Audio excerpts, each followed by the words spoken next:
बिस्मिल्लाहिर्रहमानिर्रहीम। आप देख रहे हैं यूट्यूब चैनल में नकी चंद।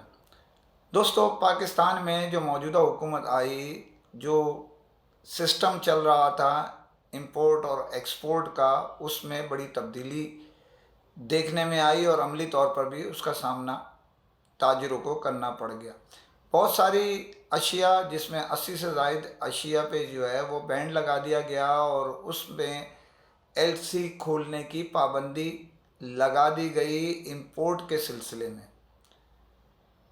जबकि बहुत सारे सामान्य तायुश के नाम पे ऐसी चीज़ें भी जो बज़ाहिर नज़र आती हैं जो गैर ज़रूरी थी, उसके लिहाज से तो वो ठीक था, लेकिन ज़रूरी तौर पे बहुत से आइटम्स बीच में ऐसे आ गए जो इलेक्ट्रॉनिक्स में चलते हैं। मिसाल के तौर पे आप देखा जाए तो इस्त्री है, जूसर है, ब्लेंडर है, चार्जर है और दीगर कई ऐसी चीज़ें हैं, हैंड फ्री है या ब्लूटूथ है, या बहुत सारे ऐसे छोटे मोटी कई चीज़ें हैं जो ज़रूरियात ज़िंदगी में शामिल हो गई हैं इंसानों के साथ, जो पाकिस्तान में मुख्तलिफ़ शोबों की सिलसिले में काम करते हैं या इस्तेमाल करते हैं।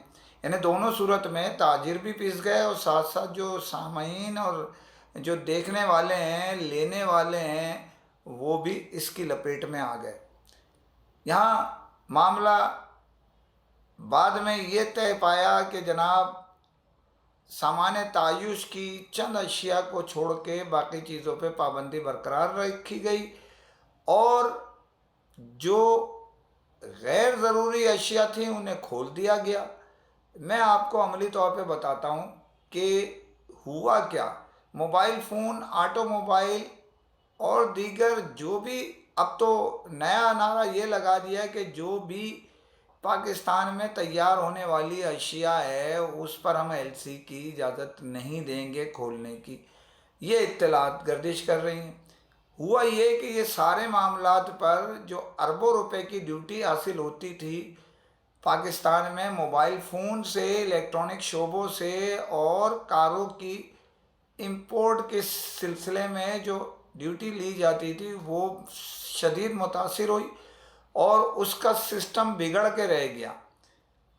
आईएमएफ से जब मुआहिदा किया गया तो ये एक बात तय थी, जो इत्तलात गर्दिश कर रही हैं, तय ये की गई थी कि हम ड्यूटी की शरह बढ़ाएंगे और टैक्स रेवेन्यू को मज़ीद जो आ रहा है उससे बड़ी तादाद में बढ़ा के अपने जो सब्सिडी है दीगर चीज़ों पे दी जाती है वो मरहलावार या एक साथ ख़त्म कर देंगे, ताकि हमारे ऊपर हुकूमत पे ड्यूटी और दीगर मामलात में जो सब्सिडी दी जा रही है उसका बोझ ना पड़े और हम जो है वो टैक्स रेवेन्यू जनरेट करने में लग जाएं। लेकिन हुआ इसके बरक्स, क्योंकि पाकिस्तान में जो बड़ी तादाद में डॉलर्स इस्तेमाल होते हैं उनमें ऑटोमोबाइल इंडस्ट्री और मोबाइल इंडस्ट्री अपनी जगह है, जिस पे ताहाल बैंड लगा हुआ है। उन्होंने बोला हम इजाज़त नहीं देंगे, आपको एलसी खोलने की इजाज़त दी है, जो पाकिस्तान में तैयार हो रहा है असेंबलिंग प्लांटों के ज़रिए उसकी आपको इजाज़त है, वो खोल दी गई। लेकिन इत्तलात ये गर्दिश कर रही हैं कि ड्यूटी की शरह क्योंकि बड़ी तादाद में इसमें ली जाती थी, जैसे कि आपने गुज़िश्ता दिनों जो 10 कंटेनर पकड़े गए उसकी स्टोरी आपके सामने है कि एक में पुराने टायर थे, बाकी 9 में जो है खाने पीने की अशिया बहुत ज़्यादा थी, जिसमें चॉकलेट्स की बहुत बड़ी तादाद थी और दीगर चीज़ों, लेकिन मोबाइल बहुत थोड़े तादाद में, कुछ टैबलेट थे, कुछ लैपटॉप थे, लेकिन बड़ी तादाद में जो थी वो फूड आइटम्स थे। इसका मतलब ये हुआ कि कंटेनर्स के हिसाब से वो आते हैं, चोरी से आए, साहूकारी से आए, उसकी इजाज़त आपको मिली हुई है। अब मसला अहम यह है कि भाई अगर उन अशिया पे से पाबंदी, जैसे चॉकलेट है, जैसे बिस्किट्स हैं, जैसे पानी है, जैसे कि पनीर है, जिसमें दही है, जिसमें शहद है, जिसमें और बहुत सारी ऐसी अशिया है जो पाकिस्तान में वाफर मकदार में दस्तयाब होती है, फ्रूट्स हैं, तो पाकिस्तान तो ख़ुद पैदा करता है, लेकिन उसको आने की इजाज़त दी है, वो अरबों डॉलर इसमें खर्च होंगे साल के। लेकिन जो मोबाइल सनत पे, लेकिन ड्यूटी की शरह तो यहाँ से मिलती थी, ऑटोमोबाइल से, मोबाइल सनत से।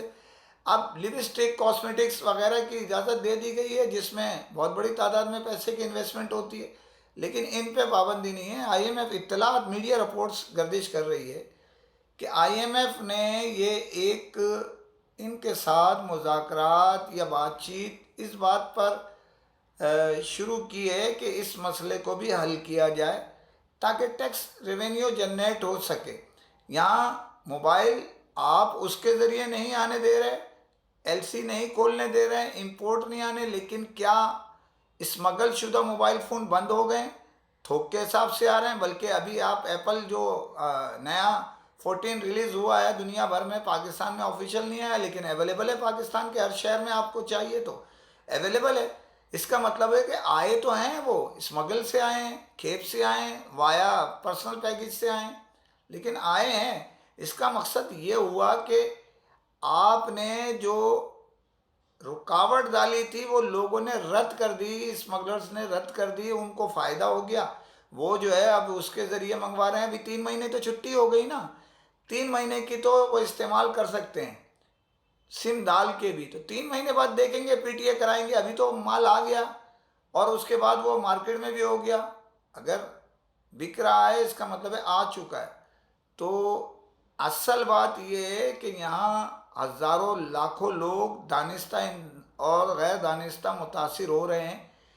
इसकी इजाज़त दी जाए मोबाइल फ़ोन की, मोबाइल फ़ोन को इंपोर्ट करने की, एलसी खोलने की इजाज़त दी जाए ताकि वो जो स्मगल से आ रहे हैं वो ऑफिशियल तरीके से आएंगे तो गवर्नमेंट को टैक्स भी मिलेगा, रेवेन्यू भी हासिल होगा।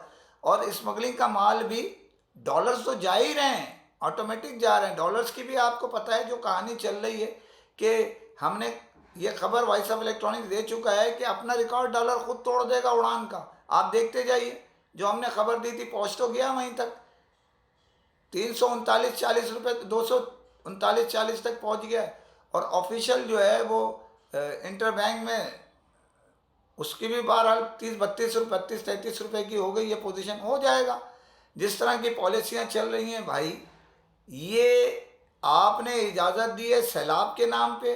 लोगों ने धड़ाधड़ दवाइयों से लेके, खेमों से लेके, खाने पीने की अशिया से लेके सब फ्री ड्यूटी मंगवा ली है सैलाब के नाम पे। चेक तो करें कि किस जगह इस्तेमाल हो रहे हैं वो, जो हुकूमत को नुकसान हो रहा है रेवेन्यू में, टैक्स की मद में, तो वो किस जगह इस्तेमाल हो रहा है।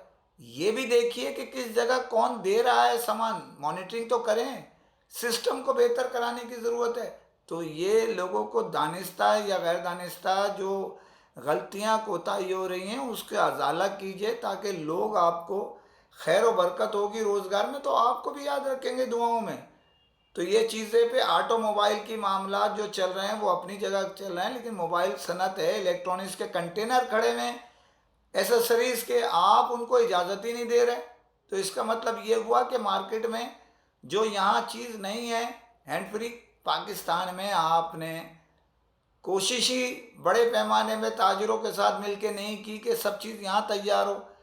ये सालों का गैप है, महीनों में, दिनों में नहीं दूर हो सकता। तो प्लीज़ इनकी इजाज़त दें और मामलात को बेहतरी की तरफ ले जाएं। इसी के साथ इजाज़त चाहता हूँ। जाने से पहले फिर आपसे अपील करता हूँ, चैनल को सब्सक्राइब कीजिए, लाइक कीजिए, शेयर कीजिए, कमेंट ज़रूर करें ताकि आपकी आवाज़ लम्हों में दुनिया भर में पहुँच सके। फ़ी अमान अल्लाह।